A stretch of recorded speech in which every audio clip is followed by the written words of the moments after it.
반갑습니다. 어제 우리 한강 무슨 일 있었죠? 불꽃축제인데 왜 신이 신 안 나세요? 제가 이 청년부 올라오기 전에 유치부 1부, 2부를 다 섬기고 왔거든요. 그래서 제가 물었어요. 어제 불꽃축제 갔던 사람들 한 70%가 손을 드는 거예요. 그래서 제가 아니 집에서 본 거 말고 실제로 가서 본 거 그랬더니 그래도 손을 들더라고요. 어떻습니까? 이제 가을이 오고 있어요. 여름이 엄청 많이 더웠는데 가을이 오니까 이렇게 마음이 어떻습니까? 좋죠? 좋은 것 같아요. 네, 풍성한 그죠. 다음 주부터는 또 이제 추석 연휴도 시작되는데 계절이 참 놀라운 것 같습니다. 안 올 것 같은 더위가 지속될 것만 같다가 그래도 어김없이 비가 오고 바람이 불며 또 우리가 날씨를 따라서 또 옷을 입게 되는데요. 마찬가지로 하나님의 섭리도 우리 인생 가운데 이루어지지 않을 것 같지만 반드시 이루어집니다. 아멘. 그것이 바로 믿음이에요. 내 생각, 내 계획, 내 뜻에는 아직까지 아무것도 안 보이지만 하나님은 일하신다라는 것입니다. 우리 마지막 찬양, 그죠? 하나님께서 내 생각을 뛰어넘으시고 또 무엇을 뛰어넘으세요? 한계. 사랑하는 청년 여러분 이 청년 시절에는요, 계속해서 나의 한계를 깨트리고 뛰어넘어야 됩니다. 나중에 연세가 드시면 하고 싶어도 잘 안 돼. 그래도 막 뛰어넘으시더라고요. 예, 청년 때. 여러분 혹시 나비 효과라는 말을 들어본 적이 있습니까? 우리 나비 알죠? 날아다니는 나비 효과라는 말이 있는데요. 이 말의 뜻은 뭐냐면 사소한 아주 작은 결정 하나가 예상하지 못한 결과로 이어진다라는 그런 말인데요.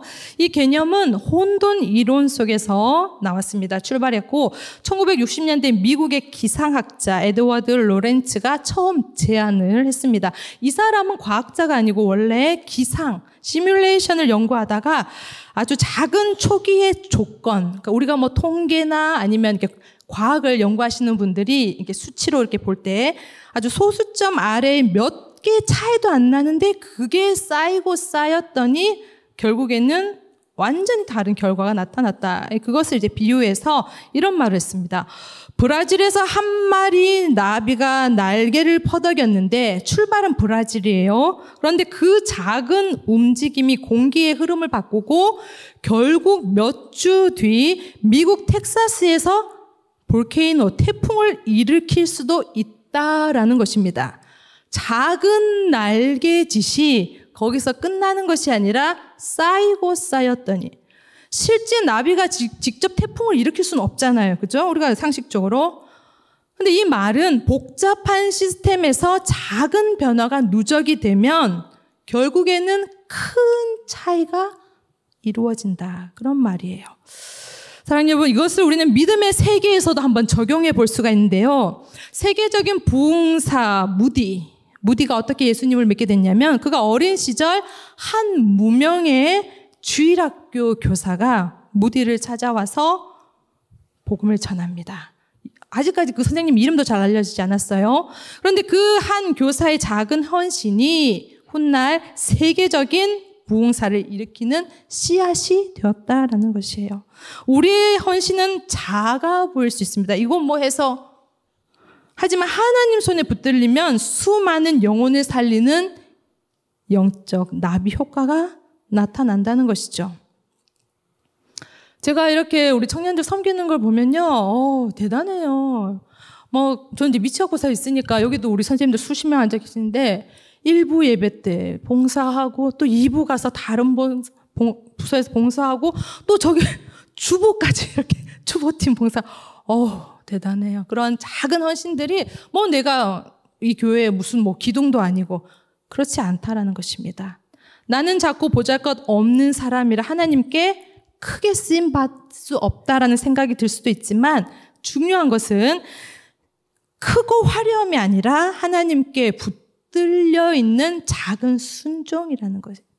사랑하는 여러분, 제가요 이렇게 하나님 믿음에 섬기면서 처음부터 강대상에서 이렇게 설교하고 그러진 않았잖아요. 제가 뭘 제일 많이 했냐면 저는 지방에 있는 작은 교회 다녔는데 강대상을 그렇게 많이 닦았어요. 우리 강대상 저기 있죠? 그때 나무 강대상이었는데 왜 이렇게 교회 집에서는 청소를 거의 안 했습니다. 엄마와 언니가 했는데 교회 오면 왜 이렇게 청소가 하고 싶을까요? 그래서 누가 시키지도 않았는데 제가 막 강대상을 닦고 그랬어요. 그래서 그런 또 작은 그죠? 그런 것들이 또 쌓이고 하나님께서 또 사용하시고 그리고 제가 몇 번 말씀드렸지만 저는 이제 이렇게 9월 달이 되면 이렇게 찬바람이 스산하게 불면 우리 청년 중에서도 뭐 직장을 다니다가 아니면 뭐 대학 졸업반, 대학원을 진학할 수도 있잖아요. 저는 이제 이미 대학원을 한참 전에 나왔습니다.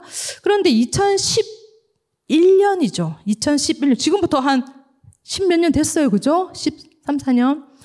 그때 문득 제가 청년 이렇게 우리 일반적으로 평신도로 있으면서 갑자기 내 마음 가운데 내가 너무 성경을 모르는구나. 성경을 한번 제대로 배워봐야 되겠다. 신학대학원을 들어가고 싶었어요. 누가 가라고 하지 않았습니다. 오히려 가지 말라고 했어요. 그런데 그래서 제가 이제 막 직장 다니면서 공부하고 저는 합동측에 있었기 때문에 계속 총신대학원을 가고 싶었는데 여건이 안 됐어요. 총신대학원은 양지했고 그래서 제가 선택한 곳이 서초동 그죠? 방배동에 있는 서초구 방배동에 있는 백석 대학교를 신대원을 가게 됩니다. 그때는 단순히 제가 너무나도 성경에 대해서 몰라서 제가 리더를 하고 간사를 하면서 어떻게 하면 우리 좀 성경 공부 모임을 잘 이렇게 할 수 있을까? 단순히 그 작은 생각이 이렇게 또 지금 이 시간에는 또 설교자로 하나님께서 세워주셨죠. 우리 인생에 있어서는 예기치 못한 일들이 갑자기 뚝 떨어지는 게 아니라 쌓이고 쌓인다라는 거예요. 그것이 무엇이든 간에. 룻의 이야기도 마찬가지입니다. 룻은 모압 여인으로 태어나서 하나님과는 전혀 상관없는 삶을 살았어요. 만약에 우리가 믿음의 가정에서 태어난 분도 있지만 그렇지 않은 가정에서 태어난 분들도 많습니다. 그런데 그 모압 땅에서 남편이 죽고 이제 시어머니 나오미와 따라서 이방 땅인 룻의 입장에서는 베들레헴이 이방이에요. 나스 땅에 와서 또 전혀 해보지 않은 새로운 삶을 시작해야 했죠. 우리 인생에 있어서는 누구나 이런 전환점이 있습니다. 사랑하는 여러분 인생은 지금 어떤 시기를 걷고 있습니까?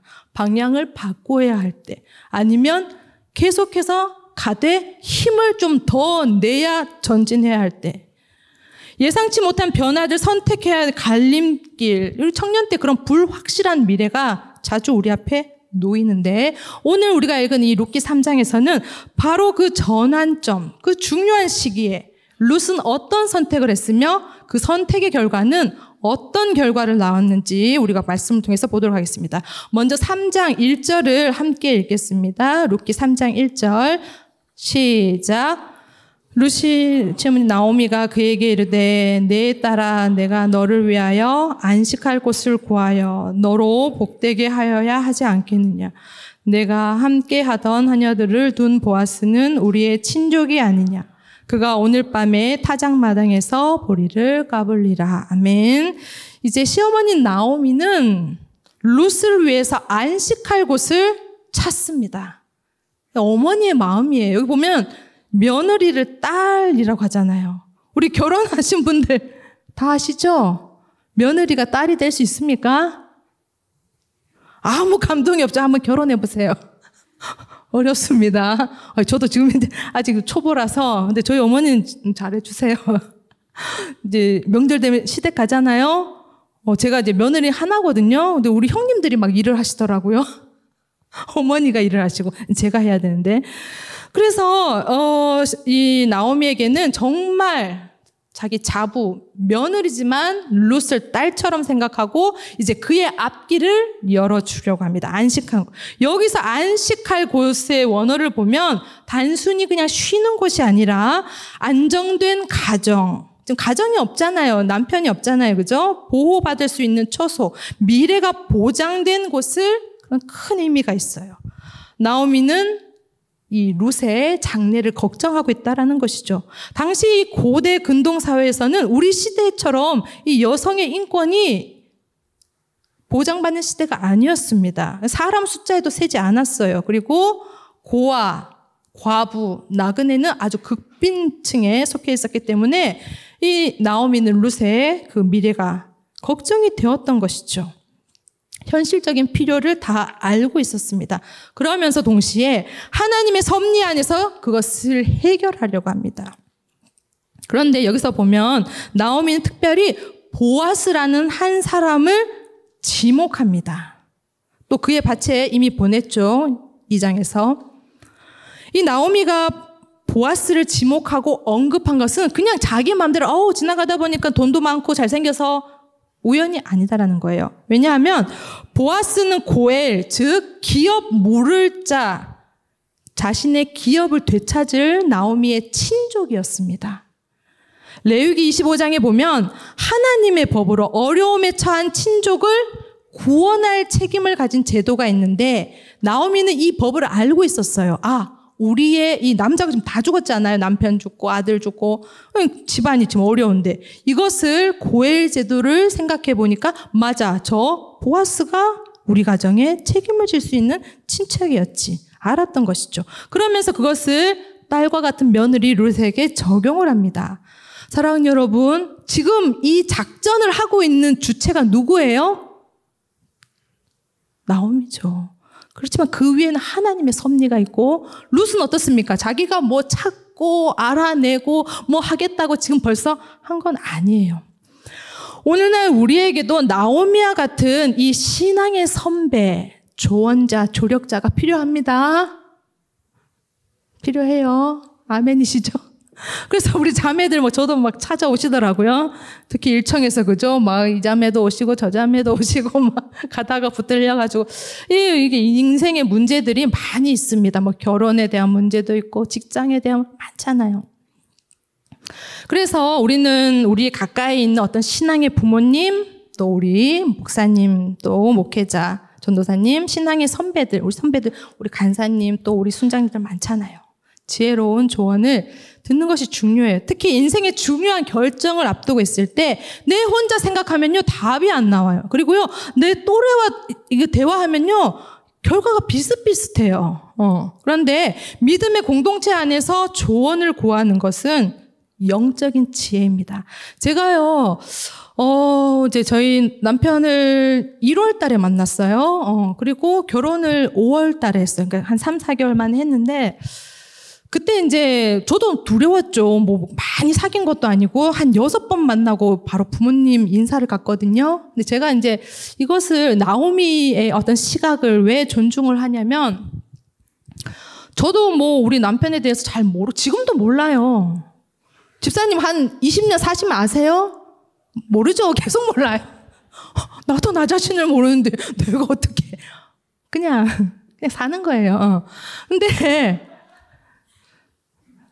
살지도 않았으면서 그렇게 크게 웃는 이유가 우리 그죠? 집사님들은 연륜이 있으시니까 그냥 사는 거예요. 근데 저도 이게 결혼이 장난도 아니고 그죠? 6번 만나고 내가 저 사람하고 결혼해야 되겠다면 확신이 있어야 되잖아요. 근데 우리 남편도 보니까 확신 별로 없는 것 같아요. 그 사람한테 물어볼 필요도 없는 것 같아요. 그래서 제가 제가 중요한 게 뭐냐면 내가 결정하기 전에 우리 친정에 데리고 가서 우리 부모님이 나 보시고 몇 마디 말 걸어보시고 반대하면 제가 이제 그만두려고 했어요. 왜냐하면 한 6번 만났으니까 정도 안 들었고 그죠? 정 들었습니까? 6번 만나면? 전 별로 안 들었어요. 왜냐하면 제가 원하는 그런 사람이 별로 아니었어요. 주님 사람만 주세요. 진짜 사람만 주셨더라고요. 저 진짜 소개팅 하다가 일어서 나갈 뻔했잖아요. 제가 막 눌러 참고 주님 사람만 주세요. 진짜 사람만 주셨어요. 깜짝 놀랐잖아. 근데 이제 우리 부모님이 만약에 이렇게 오케이 하시면 좋은 사람인가 보다. 저희 친정에 이제 6번째 만나고 1월 달에 만나서 2월 달에 데리고 갔어요. 저희 어머니가 딱 보시더니 하시는 말씀이 뭐냐면 제가 거기서 반대했으면 결혼 안 하려고 했거든요. 진짜요, 솔직하게. 그런데 저희 어머니 딱 보시더니 애처가처럼 생기셨네요. 애처가 좋은 말이잖아요, 그죠?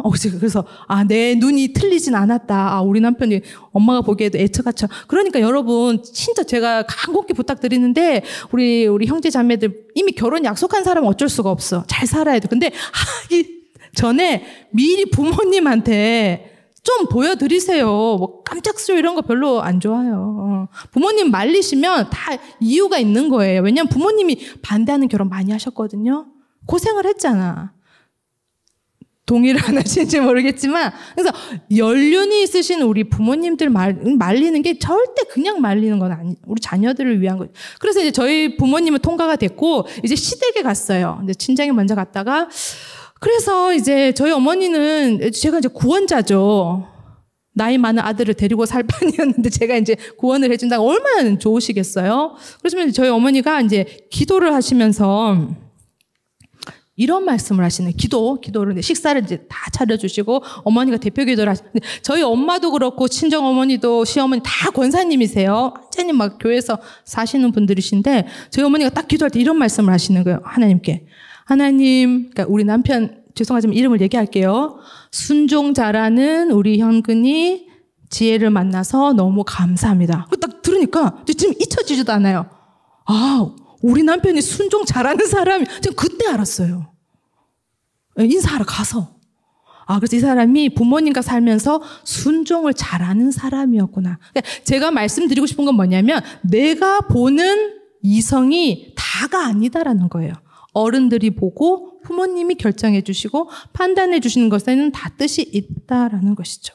마찬가지로 룻은 이 낯설고 물설은 그냥 베들레헴에 와서 레위기 법이 무엇인지 어떤 사람이 우리 친족인지 고엘이 뭔지 알고 있지 않았다라는 것이에요. 그렇지만 자신을 딸처럼 생각해 주시는 그 어머니 말을 듣고 순종을 했다라는 것입니다.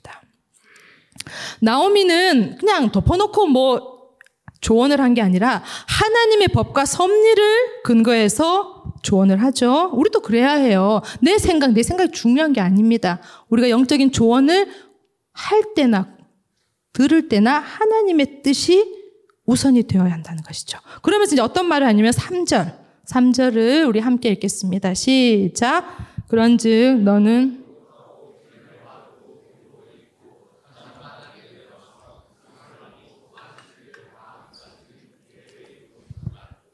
자, 그러면서 이제 나오미는 룻에게 아주 구체적인 지시를 합니다. 구체적인 목욕하고 기름 바르고 의복을 입으라. 이제 전투복을 입어야 되는 거죠. 단순한 외적인 치장이 아니에요. 내가 뭐 예쁘게 입어가지고 누구를 좀 이렇게 꼬셔보겠다 그런 뜻도 아닙니다. 여기서 기름을 바른다, 목욕을 하고 기름을 바른다라는 정결하게 하는 예식인데요. 겉도 중요하지만 내면을 지금 다듬고 있는 것입니다. 그리고 의복을 입는 거. 우리 그렇잖아요. 예배 드리러 나올 때도 그냥 내가 막 집에서 아무거나 입고 나오는 건 아니잖아요. 우리 하나님 앞에 예배 드릴 때 또 중요한 우리 면접이나 뭐 만남이나 다 우리가 의복을 갖춰 입는다는 것은 내 마음을 정돈하고 준비하는 것이죠. 사랑하는 여러분, 우리가 이렇게 이제 하나님의 뜻을 준행할 때는 여러 가지가 중요하지만 내 마음, 내면 그것만 가지고는 되지 않는다. 내 외적으로라도 점검을 해야 된다라는 것이죠. 그러면서 룻은 아마 이런 생각을 했을 거예요. 맞아. 어머니가 얘기하시는 것에는 뜻이 있을 거야. 내가 지금 무엇을 하려는가? 내가 원하는 건 정말 무엇인가? 하나님께서 원하시고 인도하시는 것은 무엇일까를 계속 준비하면서 생각을 했을 것입니다. 사랑하는 여러분, 우리의 미래를 우리가 준비하고 꿈꾸면서 단순히 운에 맡기거나 아니면 타로 점을 본다든지 막연하게 잘 되겠지. 그게 아니라는 것이죠. 의복을 갖추고 기름을 바르고 목욕을 하면서 하나님 뜻에 내 미래를 맡긴다라는 것입니다. 그러면서 3절 하반부를 보면 그 사람이 먹고 마시기 닿기까지 그에게 보이지 말고, 그는 이제 보아스죠. 나오미는 이제 룻에게 그 타이밍을 설명을 해줘요. 우리가 타이밍 너무 중요하죠. 들어갈 때 들어가야 되고 나갈 때 나가야 되고. 낄낄 빠빠라 그러나요? 낄 때는 끼고 빠질 때는 빠져주는 아주 타이밍 굉장히 중요합니다. 보아스가 이제 노동을 마치고 식사를 할 때까지 좀 기다리라는 것이에요.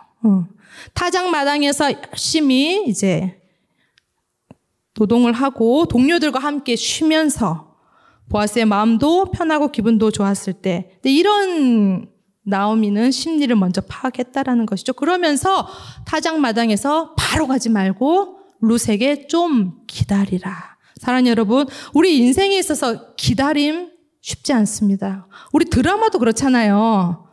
그죠?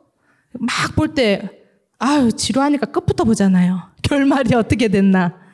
그리고 제가 이제 해외로 이렇게 여행을 나가 보면 우리나라 이 와이파이가 얼마나 빠른지 알 수 있습니다. 근데 우리 조금 이거 연결 안 되면 막 화가 여기까지 올라오잖아. 왜 안 터져? 마찬가지로 이런 조급증이 있다라는 거예요.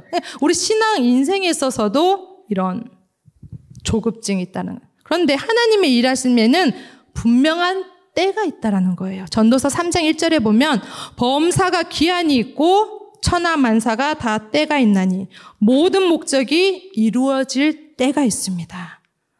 사랑하는 여러분, 취업을 준비하는 우리 청년들 있습니까? 내가 원하는 회사, 목표라고 꿈꾸는 직장 있을 때 무작정 막 가는 것보다는 적절한 타이밍, 그러면서 준비가 필요한 것이죠.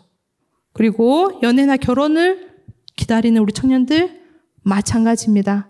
그냥 내 마음에 든다고 가서 고백부터 하면 곤란하죠. 근데 우리 청년들 너무 안 움직이시는 것 같아요. 제가 못 봐서 그런가? 너무 타이밍을 너무 찾는 것 같아. 올해도 다 지나갈 것 같아요. 적절한 때가 있습니다. 기도하면서 4절과 5절 말씀을 우리 한번 보겠습니다. 우리 같이 읽겠습니다. 시작. 그가 누울 때에 너는 그 눕는 곳을 알아두었다가 들어가서 그 발치 이불을 들고 눕고 그가 너로 할 일을 가르쳐 주리라. 5절도 읽겠습니다. 시작. 룻이 시어머니에게 이르되 어머니의 말씀대로 다 행하리라 하니. 아멘. 이게 나오미는 계속해서 뜬구름 잡는 얘기가 아니라 구체적인 지시를 내리죠. 어떻게? 처음에는 목욕을 하고 기름을 바르고 옷을 갈아입고 그 다음에는 막 무작정 가는 것이 아니라 좀 기다리고 타작마당에서, 그리고 이제 이게 다 끝이 나면서 밤이 되어서 누울 때에 거기를 주목해서 보고 발치에 이불을 들고 하라는 구체적인 아주 전략가입니다. 그때 마지막에 보면 룻이 시어머니에게 이르되 어머니의 말씀대로 다 행하리이다. 근데 이 순종이 쉽지 않아요. 룻이니까 우리는 어떻습니까? 제가 왜 그렇게 해야 되는데요? 어머니 저 이해가 안 돼요. 왜 저한테 그렇게 부담스러운 말씀을 하시나요? 왜냐하면 보아스의 발치에서 잠을 자라는 것은 위험한 행동이에요. 낯선 여자가 갑자기, 물론 뭐 2장에서는 한번 만났지만요. 몇 번 봤을 거예요. 부도덕한 여자가 아닌가. 갑자기 이 여자가. 그런데 이 행동에는 깊은 의미가 있습니다. 고대 근동 지역에서는 자신의 보호를 요청하는 상징적인 행동으로 당신의 날개 아래 나를 보호해달라. 날개 아래. 실제로 9절에서 룻은 보아스에게 이렇게 말합니다. 당신의 옷자락을 펼쳐 주십시오. 나의 보호자가 되어 주십시오라고 합니다. 즉시로 순종을 하죠. 어머니 말씀대로 내가 다 행하겠습니다. 그러면서 6절 우리가 읽진 않았지만 그가 타작마당으로 내려가서 시어머니의 명령대로 다 하니라. 아멘. 사랑하는 여러분, 하나님의 명령대로 다 하는 저와 여러분 되시길 주님을 축복합니다. 내 머리에 이해가 되고 납득이 되고 뭐가 돼서 행하는 것이 아니라 하나님의 명령, 하나님의 말씀 순종하는 저와 여러분 되길 주님 축복합니다. 이것이 바로 믿음의 순종입니다. 믿음 따로 순종 따로가 아니라 믿음이 있는 사람은 이런 순종을 한다는, 그리고 더 나아가서는 그 순종의 밑바닥에는 믿음의 용기가 있었다라는 것이죠. 그냥 안전지대를 벗어나는 용기, 새로운 도전을 시작하는 용기, 미지의 세계로 한 걸음 나아가고 있다라는 것입니다. 룻은 그냥 무턱대고 도전하는 것이 아니라 충분히 준비하고 지혜로운 시어머니의 조언을 들었고 하나님의 뜻을 구한 뒤에 이제는 용기 있는 행동까지 나아갔다라는 것이죠. 사랑하는 여러분, 룻의 순종은 단순히 그냥 자기의 보호자, 날개, 자신을 거둬줄 남편을 구하는 것으로 끝나지 않았습니다. 그녀는 결국 보아스와 결혼해서 오벳을 낳게 돼요. 오벳이 누구냐? 이새의 아버지고 이새는 다윗의 아버지. 그 혈통을 통해서 다윗의 자손으로 예수 그리스도가 오십니다. 처음에 나비 효과를 말씀드렸어요. 나비의 그 작은 날개짓이 어떻게 태풍을 일으킵니까? 마찬가지예요. 이 작은 모압 여인의 과부의 아무것도 없는 그 여인의 한 작은 순종이 결국은 예수 그리스도 메시아의 혈통을 잇게 된다라는 것이죠. 마태복음 1장 예수님의 족보에 룻은 당당히 그의 이름을 올리게 됩니다. 하나님은 그녀의 믿음과 순종을 기념하십니다. 사랑하는 여러분, 하나님의 일하심은 바로 이런 것입니다. 작은 소년의 도시락을 사용하시죠. 우리의 작은 순종을 통해 하나님의 큰 일을 이루어 가십니다. 룻이 타작마당으로 향할 때 마음이 어땠겠어요? 입장 바꿔놓고 한번 생각해 보겠습니다. 아무 설명도 없이 저분은 우리의 고엘이니까 너가 가라. 얼마나 두려웠겠습니까? 그렇지만 결국은 이것이 온 인류의 구원 역사와 연결이 되었다라는 것이죠. 하나님은 그녀의 순종을 귀하게 받으셨습니다. 사랑하는 여러분, 우리 가을을 이제 어떤 마음으로 준비하십니까? 내일부터 도도한 새벽 특세가 진행됩니다. 처음 듣는 사람 없죠? 제가 새벽에 이렇게 기도하고 있으면 우리 청년들 간간히 보여요. 우리 그죠? 순장님도 계시고 너무 귀합니다. 아침에 일찍 일어나기 얼마나 어려워요. 그죠? 그런데 이 작은 기도, 우리 40일 연속 철야 어떻습니까? 이제 10월 13일 추석 연휴 마침 시작합니다. 중요한 건 뭐냐면요. 갑자기 기도 별로 안 하던 사람이 40일 연속 철야에 막 이렇게 하기 쉽지 않아요. 이 새벽 기도를 통해서 아니면 개인의 영적인 훈련이 쌓였을 때 하나님께서는 올해 우리 교회에 40일 연속 철야를 통해서 은혜를 주시고 내가 그 은혜의 주인공이 될 줄로 믿습니다. 그런 작은 순종과 결단이 바로 필요하다라는 것이죠. 사랑하는 여러분, 우리가 직장을 구하거나 또한 만남을 준비하거나 여러 가지 준비해야 될 게 많지만 첫 번째는 바로 기도의 준비입니다. 기도하기 좋을 때입니다. 사랑하는 여러분, 저도요 기도를 얼마나 많이 했겠습니까? 응답 받았어요. 여러분, 취업, 그죠? 만남, 건강, 여러 개인의 문제들 그냥 걱정만 하면 그냥 걱정으로 끝이 나요. 그렇지만 하나님 반드시 우리 40일 연속 철야를 통해서 내 기도에도 응답하시고 내 삶에도 반드시 역전의 은혜를 주실 거라는 그런 소망을 가지시길 주님을 축복합니다. 룻의 인생을 변화시킨 그 하나님이 저와 여러분의 인생도 인도하시고 책임지십니다. 막연히 나는 하나님 언젠가 해주시겠지. 그게 아니죠. 하나님 말씀하실 때에 내 작은 믿음, 순종, 헌신이 결합될 때 하나님은 놀라운 일을 일으키실 줄로 믿습니다. 우리 사랑하는 형제자매들, 우리 순모임을 통해서 또 우리 전체 모임도 있고요. 우리 1청, 2청, 3청 함께 연합하여서 정말 우리가 찬양한 것처럼 하나님 안에서 함께 지어져가는 그런 산 믿음의 역사를 이루어 나가길 주님 이름으로 축복합니다. 우리 함께 찬양하겠습니다.